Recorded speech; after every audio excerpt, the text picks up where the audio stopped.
Bab 637. Menyingkir sejauhnya.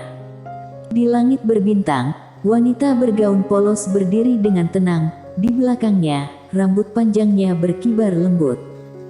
Langit berbintang di sekitarnya menjadi sunyi. Setelah waktu yang lama, wanita bergaun polos berjalan ke kejauhan, dan segera menghilang di ujung langit berbintang yang luas. Kota Ordo. Segera setelah Sabta kembali, perintah menyebar ke seluruh alam semesta Chaos. Rekrut orang berbakat. Perekrutan talenta oleh kerajaan dewa tidak diragukan lagi merupakan hal yang hebat bagi orang-orang di alam semesta Chaos.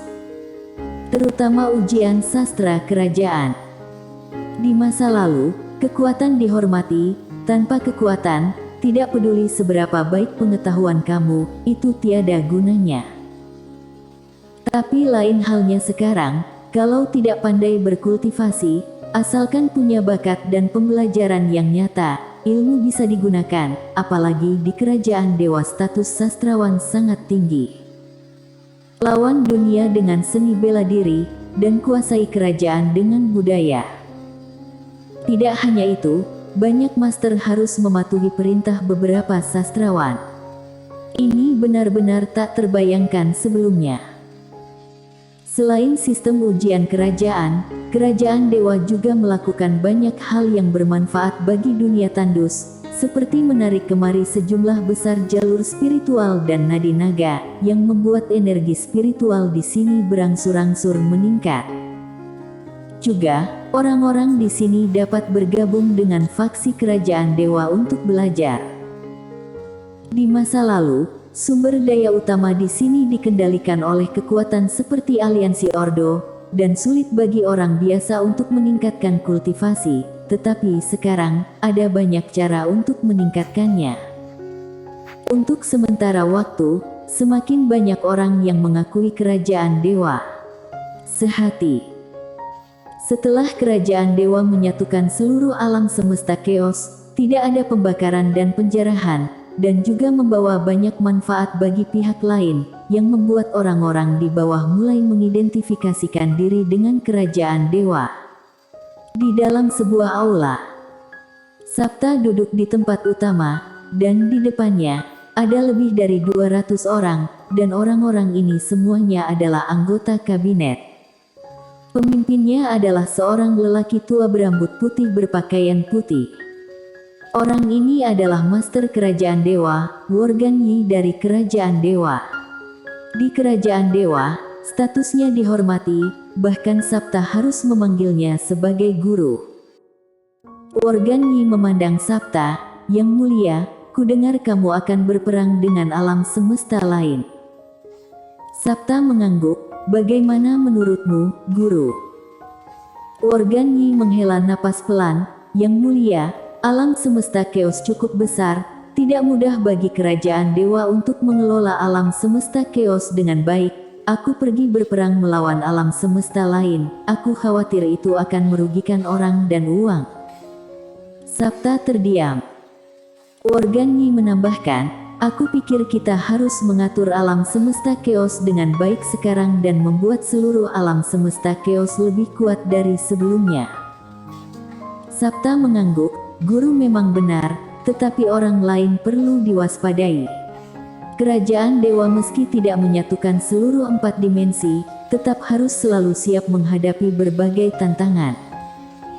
Worgan Yi mengangguk, "Memang, kerajaan dewa harus cukup kuat." Sabta berkata, "Guru, aku akan menyerahkan urusan kerajaan kepada kamu untuk saat ini. Aku akan bertapa untuk sementara waktu." Worgan Yi memandang Sabta, "Apakah yang mulia akan menerobos?" Sabta mengangguk. Mendengar itu, Worgan Yi sangat gembira. Semakin kuat Sabta, semakin kuat kerajaan dewa. Dapat dikatakan bahwa jika Sabta sakti maka akan memiliki manfaat yang besar bagi seluruh kerajaan dewa. Setelah Sabta selesai berbicara, dia bangkit dan pergi. Di aula, semua orang membungkuk sedikit dan kemudian melangkah mundur. Di sebuah koridor, Sabta berjalan perlahan, dan di sampingnya ada Heni Nangong. Setelah beberapa saat, Sabta datang ke kamar Mileye. Dia akan masuk, tiba-tiba, dia sedikit mengernyit, lalu berhenti. Heni Nangong bertanya, "Yang mulia?" Sabta berkata, "Dia akan menerobos." Heni Nangong melirik kamar Mileye dan tidak berbicara. Telapak tangan Sabta terbuka, dan pedang Aether muncul di tangannya. Dia belum mengembalikan pedang ini ke Mileye. Melihat pedang di tangannya, Sabta berkata dengan lembut, "Aku tidak tahu apakah itu ilusi aku atau apa. Aku selalu merasa bahwa kamu menolak aku, kan?" Pedang Aether diam. Sabta tersenyum sedikit, dan dia melepaskan tangannya. "Masuklah." Pedang Aether tidak ragu sama sekali, langsung berubah menjadi sinar pedang dan terbang ke pedang terbang Mileye. Heni Nangong berkata dengan nada berat, "Pedang ini sangat buta." Sabta menggelengkan kepalanya, "Pedang ini tidak cocok untukku, cocok untuknya." Heni Nangong tidak berkata apa-apa lagi. Sabta menambahkan, "Setelah dia keluar, biarkan dia pergi ke ruang latihan dan perpustakaan aku. Jika dia membutuhkan sesuatu, bantu dia sebanyak mungkin." Heni Nangong sedikit terkejut, "Yang mulia." Sabta berbisik, "Lakukan." Setelah berbicara, dia berbalik dan pergi. Di tempat, Heni Nangong terdiam. 3 hari kemudian, Mileye keluar dari ruangan. Di luar ruangan, Mileye mengangkat kepalanya menghadap langit, matahari menyinari wajahnya, hangat dan sangat nyaman. Setelah waktu yang lama, Mileye menarik napas dalam-dalam. Alam Breaker. Setelah melahap 15 alam keberuntungan, dia mencapai alam Breaker dari alam Arhon. Tentu saja tingkat alamnya masih rendah, karena sekarang tingkatan alamnya beberapa tingkat jauh di bawah alam Kaisar. Namun, dia hanya bisa berhenti, karena pedang tidak cukup. Peran pedang alam keberuntungan juga semakin mengecil. Harus menemukan cara untuk melahap pedang alam Taoisme. Pada saat ini, Heni Nangong muncul di depan Mileye. Dia melirik Mileye, "Yang mulia menyuruhku untuk membawamu ke ruang pelatihan dan perpustakaannya." Mileye memandang Heni Nangong, "Ruang latihan Sabta." Heni Nangong berkata dengan nada berat, "Mileye, bisakah kamu berhenti memanggil yang mulia seperti itu?" Mileye bertanya, "Lalu menurutmu aku harus memanggilnya apa?" Heni Nangong berkata, "Tidak sopan bagimu memanggil yang mulia seperti itu." Mileye menghampiri Heni Nangong dan tersenyum, "Aku tidak merasa tidak sopan. Dalam hati aku memperlakukannya sebagai teman. Apa salahnya memanggil nama teman aku?" Heni Nangong menatap Mileye tanpa berbicara. Mileye melanjutkan, "Apakah menurutmu aku tidak memenuhi syarat untuk menjadi temannya?" Heni Nangong berkata dengan suara rendah, "Itu yang kamu katakan." Mileye tersenyum dan berkata, "Ini tentang aku dan dia, dan itu tidak ada hubungannya denganmu, kan?" Heni Nangong menatap Mileye, "Tuan Muda Ye, orang dari kerajaan dewa sangat tidak menyukaimu." Mileye bertanya balik, "Apakah aku ingin kalian menyukaiku?" Heni Nangong menatap Mileye untuk waktu yang lama, dan akhirnya, dia berbalik dan pergi, "Ikut aku." Mileye mengangkat bahu, lalu mengikuti Heni Nangong, dan tak lama kemudian, Heni Nangong membawanya ke ruang latihan Sabta. Ruang latihan Sabta tidak terlalu besar. Di dalam ruangan, ada 12 pedang. 12 pedang alam Taoisme. Melihat 12 pedang ini, Mileye tercengang. Pada saat ini, Heni Nangong tiba-tiba berkata, 12 pedang ini dikumpulkan oleh raja-raja kerajaan dewa aku dari semua dinasti. Pemilik masing-masing pedang pada dasarnya telah mencapai dewa pedang yang luar biasa." Mengatakan itu, dia melirik Mileye, apakah kamu mengerti maksudku? Mileye berkata dengan serius, apa maksudmu? Heni Nangong menatap Mileye, jangan pura-pura bodoh, kamu tidak bisa menyentuh pedang ini. Mileye bertanya, apakah Sabta memberitahumu bahwa aku tidak bisa menyentuhnya? Heni Nangong sedikit marah, kamu. Mileye berpikir sejenak, lalu berkata, Sarjana Nasional Nangong, ketika kita pertama kali bertemu, aku memiliki kesan yang sangat baik tentang kamu, karena kamu memiliki temperamen yang tenang. Tapi sekarang, kamu karena aku atau karena dirimu sendiri, apakah kamu menjadi begitu tidak sabar? Heni Nangong menatap Mileye tanpa berbicara. Mileye berkata dengan suara rendah, Sabta adalah guru kerajaan dewamu, tapi bukan milikku. Lebih baik kamu abaikan saja hubunganku dengannya. Kamu juga tidak memenuhi syarat untuk mengurusi urusanku dengannya. Ini terakhir kalinya aku berbicara dengan ramah kepada kamu. Lain kali jika kamu cerewet lagi, aku pasti tidak akan sopan. Saat dia mengatakan itu, dia menatap Heni Nangong dengan dingin. Jika kamu membuatku kesal, aku pasti akan menghajarmu sampai mati. Heni Nangong menatap Mileye, apakah kamu mengancamku? Suara itu terdengar, dan dua pria berpakaian hitam tiba-tiba muncul di belakangnya.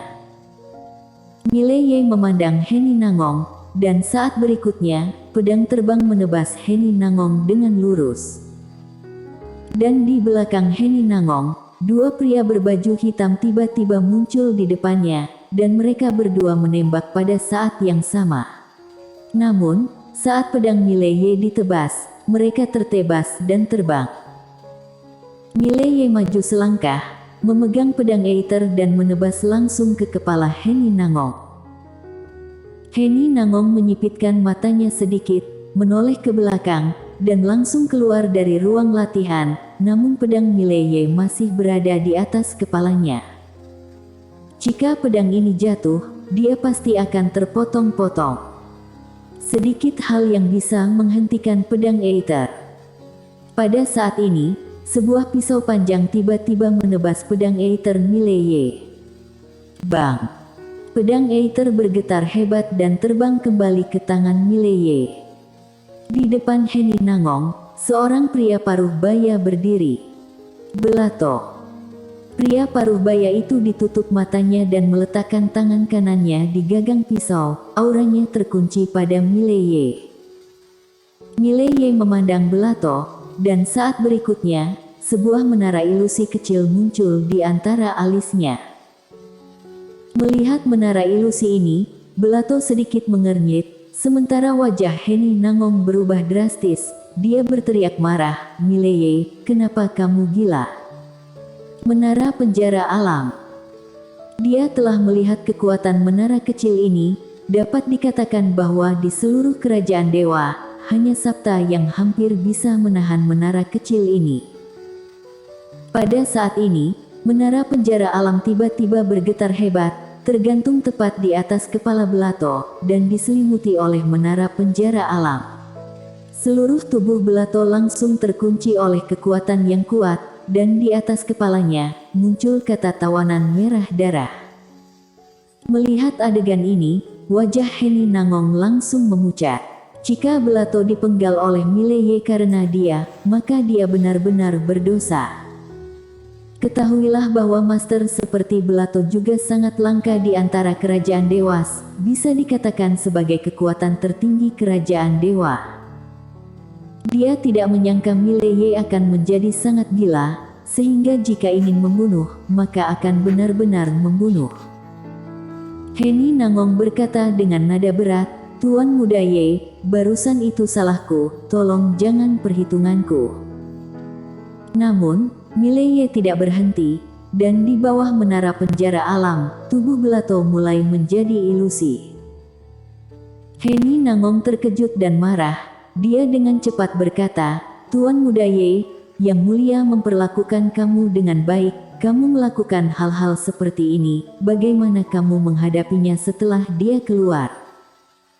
Mendengar itu, tak jauh, Mileye sedikit mengernyit, hening sejenak, menara penjara alam di atas kepala Belato berhenti, dan kembali ke Mileye. Melihat pemandangan ini, Heni Nangong menghela napas lega. Mileye menatap langsung ke arah Heni Nangong dan Belato. Aku tahu, kamu kerajaan dewa meremehkanku Mileye, tapi itu tidak masalah, aku tidak perlu kamu menghargaiku. Kali ini, aku akan berikan muka untuk Sabta, lain kali, main-main denganku lagi, aku berjanji akan membunuhmu. Setelah mengatakan itu, dia berbalik dan pergi. Di belakangnya, Heni Nangong berkata dengan nada berat, penguasa kota Ye, yang mulia meminta kamu untuk pergi ke ruang pelatihannya untuk berlatih, dan biarkan aku membantu kamu sebanyak mungkin, apa yang kamu butuhkan. Pergi jauh. Tidak jauh, Mileye berteriak dengan marah, dan segera, dia menghilang di kejauhan. Bersambung.